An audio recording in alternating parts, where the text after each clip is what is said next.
सोलापूर जिल्ह्यातील रामलिंग अभयारण्यात मागील 2 महिन्यांपासून वावरणारा वाघ अद्यापही पकडला गेलेला नाही।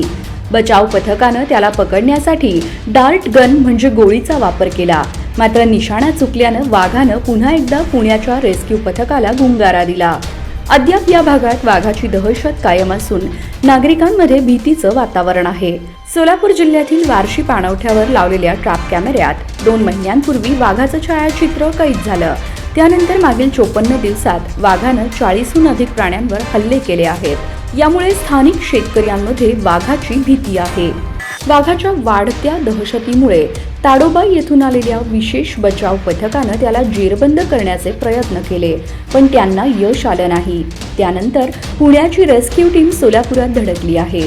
मागील 20 दिवसांपासून ही टीम वाघाला पकडण्यासाठी प्रयत्न करत आहे, पण अद्याप वाघाला पकडण्यात यश आलं नाही।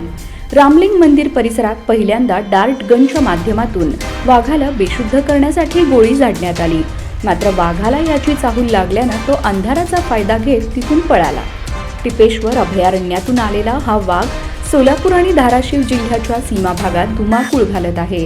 19 डिसेंबर रोजी येडशी परिसरात त्याला पकडण्यासाठी सापळा लावण्यात आला होता। या सापळ्यात देखील वाघ सापडला नाही।